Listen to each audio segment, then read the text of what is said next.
Good evening friends, नमस्कार, शुभ संध्या। आज हम आपको एक मोटिवेशनल स्टोरी द अल्केमिस्ट के बारे में कुछ बताना चाहेंगे कि इस किताब से हम क्या सीख सकते हैं।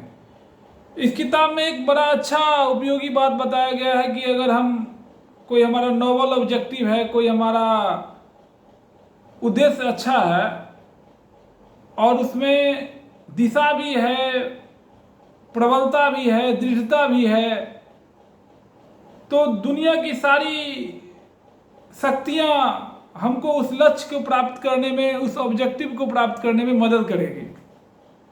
अगर हमारा डायरेक्शन सही है और उस डायरेक्शन को करने के लिए हमारे पास जज्बा है, हम उस डायरेक्शन में चल रहे हैं, हमारे चलने का तरीका सही है, हमारा लक्ष्य सही है, हमारा साधन सही है, तो लोग हमारी दृढ़ता देख के, हमारी दिशा देख के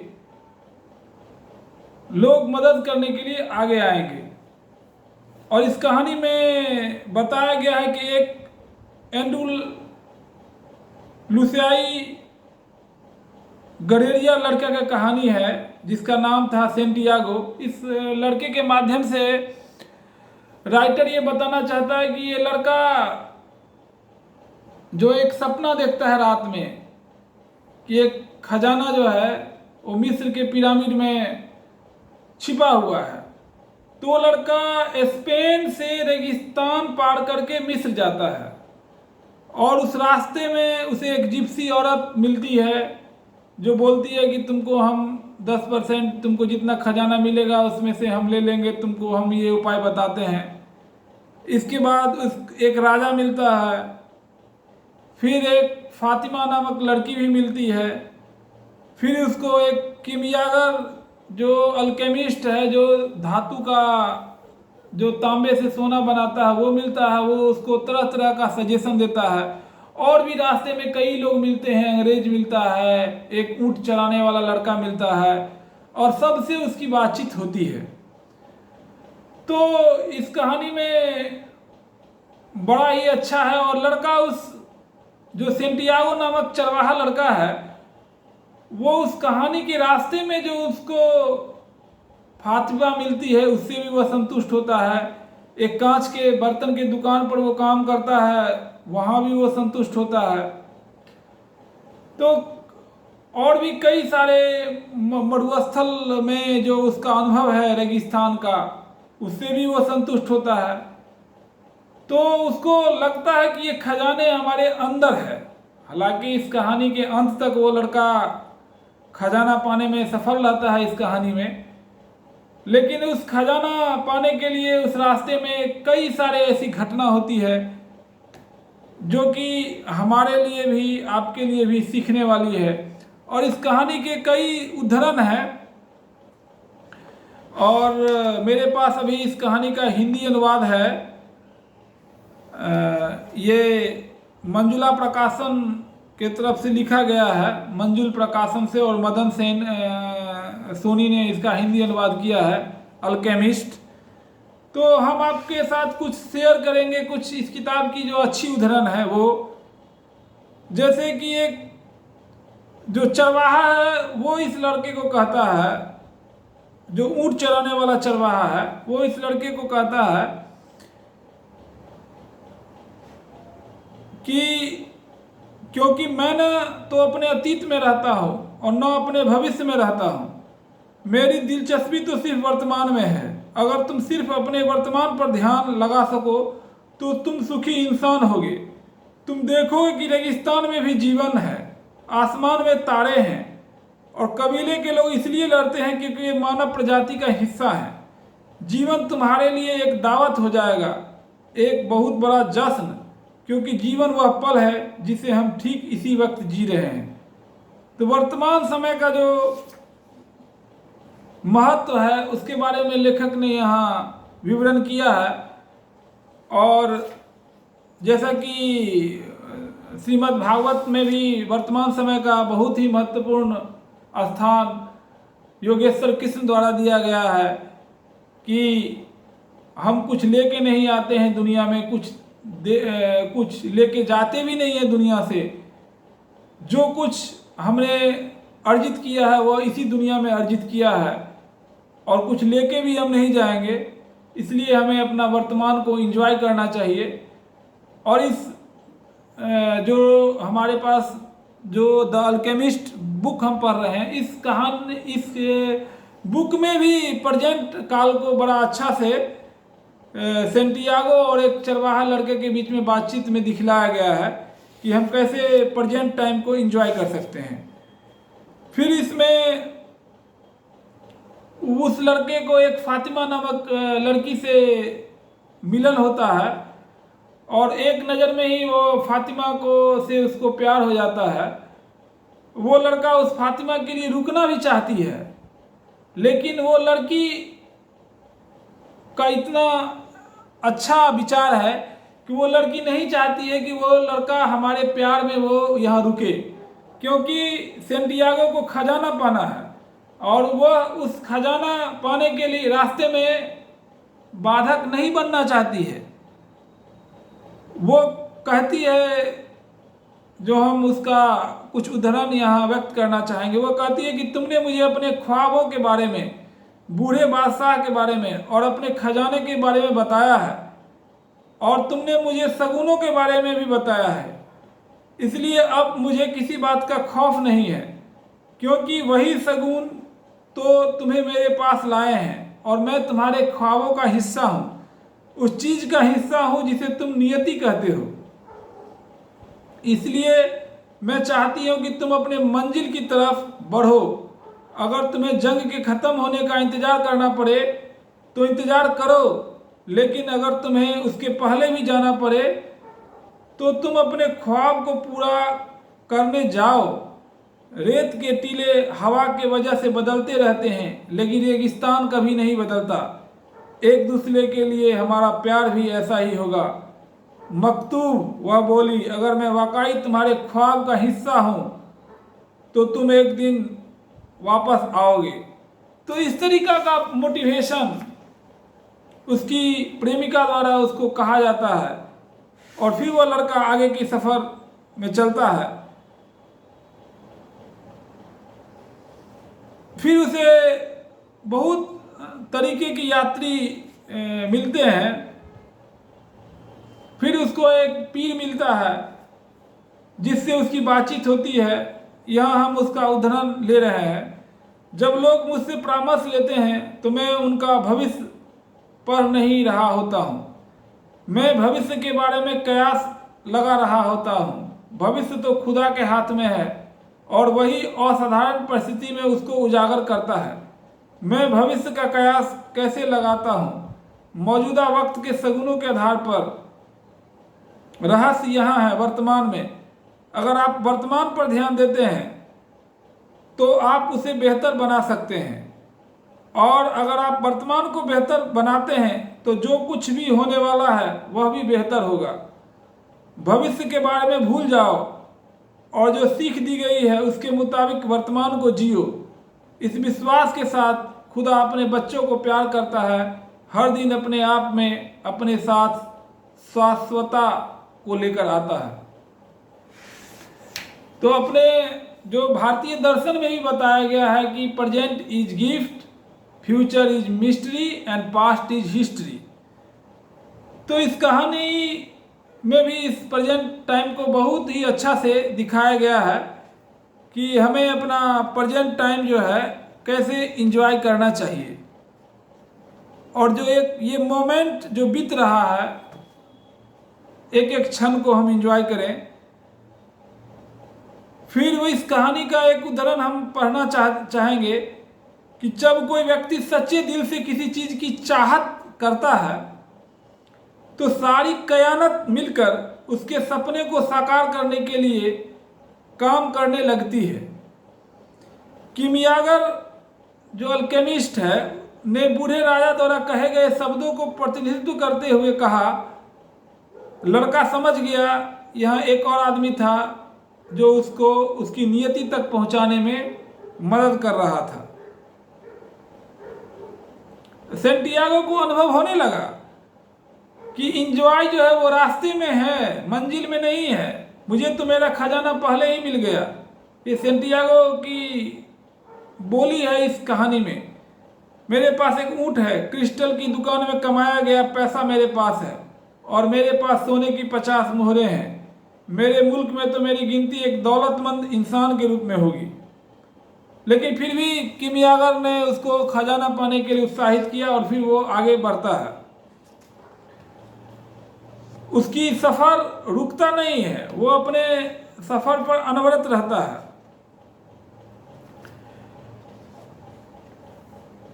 और लड़का को बार बार, जब किमियागर अल्केमिस्ट से लड़का बातचीत करता है तो बार बार लड़का फातिमा का नाम लेता है कि मैं फातिमा के पास रुक जाता तो बहुत अच्छा होता, मेरा तो खजाना फातिमा थी, वो मुझे मिल गई थी।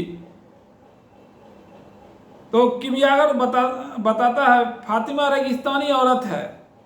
किमियागर ने कहा वह जानती है कि मर्दों को वापस लौटने के लिए बाहर जाना होता है, और उसे तो पहले ही खजाना मिल चुका है। वह खजाना तुम हो। अब वह चाहती है कि तुम्हें वह चीज मिल सके जिसकी तुम तलाश कर रहे हो। तो इस तरीका से लड़का को, जो लड़का का मंजिल है, जो खजाना प्राप्त करना चाहता है, तो उस मंजिल को पाने में सारे लोग उसकी मदद कर रहे हैं, प्रोत्साहित कर रहे हैं। फिर किमियागर का उदाहरण है कि जो तुम्हें अभी भी जानना जरूरी है वह यह है कि जब तक एक सपना साकार नहीं होता तब तक कायनात की रूह उस हर चीज का इम्तिहान लेती है जो उसे सपने को साकार करने की राह में सीखी गई होती है। ऐसा वह इसलिए नहीं करती है कि कोई बुरी रूह है, बल्कि इसलिए करती है ताकि हम अपने सपनों को साकार करने के साथ साथ उन सीखों पर महारत हासिल कर सके जो हमने उस सपने की दिशा में बढ़ते हुए प्राप्त की है। यह वह मकाम होता है जहां ज्यादातर लोग हार मान लेते हैं। यह वह मुकाम होता है जहां, जैसे कि हम रेगिस्तान की जबान में कहते हैं, इंसान ठीक उसी वक्त प्यास से तड़प कर मर जाता है जब क्षितिज पर खजूर के दरखत प्रकट हो रहे होते हैं। तो फिर उसने मोटिवेट किया उस लड़का को कि तुम्हें खजाने के पास जाना है, तुम्हें रुकना नहीं है, तुम्हें अनवरत आगे बढ़ते रहना है। और फिर लड़का जो है वो मिस्र के पिरामिड के पास पहुंच गया है। तो पहुंच के लड़का रोता है। लड़का अपने घुटने पर झुककर रोने लगा।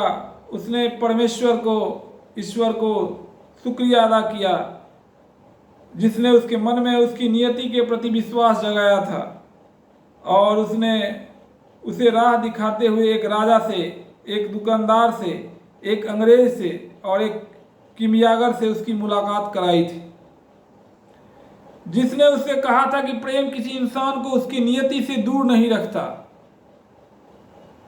फातिमा, ये बहुत इंपॉर्टेंट बात है कि वो औरत उस सेंटियागो नामक चरवाहे को बोल रही है कि प्रेम किसी इंसान को कभी उसकी नियति से दूर नहीं रखता। जो असली प्रेमी है वो अपने प्रेमी और प्रेमिका के लक्ष्य को प्राप्त करने में मदद करता है, रुकावट नहीं बनता है। इसलिए जो आपका अपना आदमी है वो कभी भी आपके लक्ष्य को प्राप्ति में रुकावट नहीं बनेगा, बशर्ते कि उसे व्यक्तिगत हानि हो, लेकिन वह आपको आगे बढ़ने में मदद करेगा। और फिर वो लड़का क्या है कि पकड़ा जाता है वहाँ के जो लोकल रेगिस्तानी लोग हैं उनके हाथ से। उसको लोग पकड़ के कबीले के मुखिया के पास में ले जाते हैं। तो मुखिया बोलता है कि लेकिन उसके जाने के पहले मुखिया लड़के के पास वापस आया और बोला, तुम मरोगे नहीं, तुम जिंदा रहोगे। और यह सीख लोगों कि इंसान को इतना बेवकूफ़ नहीं होना चाहिए। 2 साल पहले वो हंसता है, वो मुखिया कबीले का, और कहता है 2 साल पहले ठीक इसी जगह पर मुझे भी एक सपना बार बार आया था। मैंने सपने में देखा था कि मुझे स्पेन के मैदानों में जाना चाहिए और उस चर्च के खंडहर की तलाश करनी चाहिए जहां गलेरिया और उसकी भेड़ें सोती है।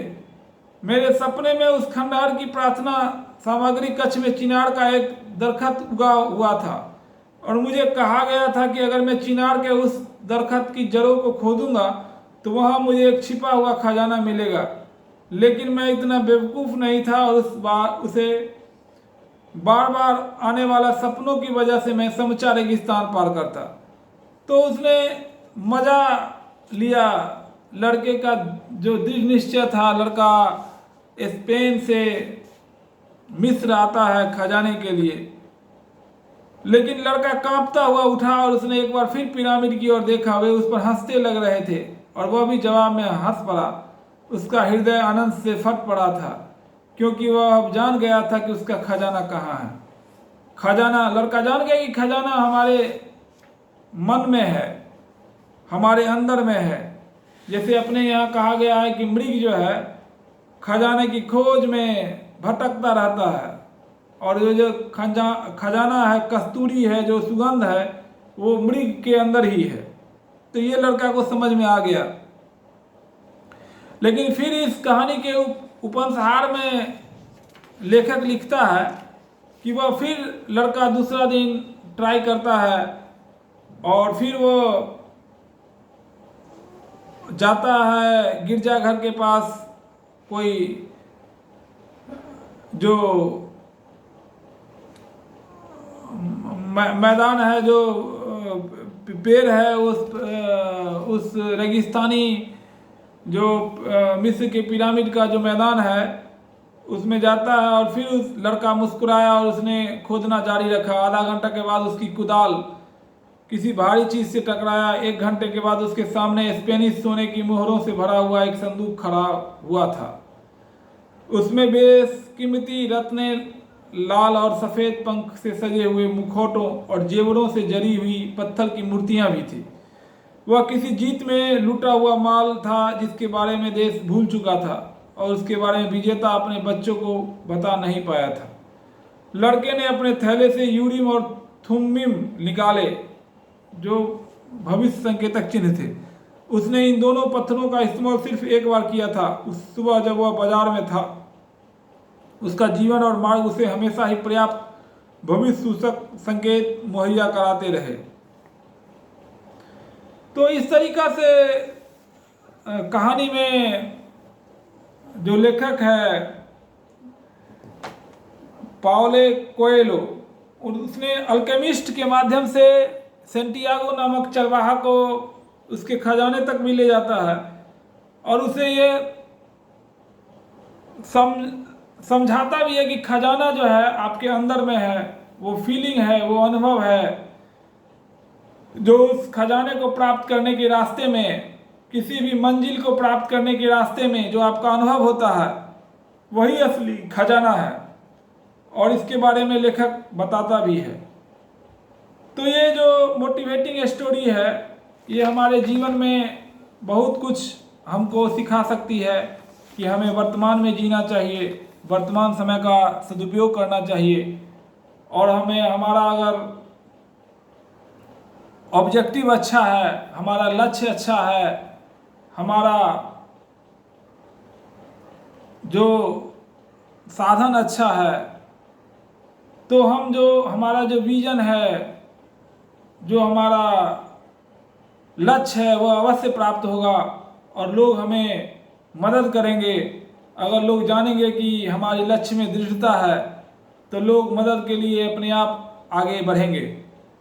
तो इस मोटिवेटिंग स्टोरी में पहला कि हम वर्तमान समय को एंजॉय करें, दूसरा कि हमारा अगर लक्ष्य अच्छा है और उस लक्ष्य को प्राप्त करने में हम गंभीर हैं तो दुनिया की सारी ताकतें हमें मदद करेगी, और तीसरा कि असली खजाना अपने मन के भीतर है और मन के भीतर ही असली सुख है। अगर जो मन को जीत गया वो दुनिया जीत गया। आपको इस कहानी को सुनने के लिए बहुत बहुत धन्यवाद। नमस्कार और जय हिंद, जय भारत।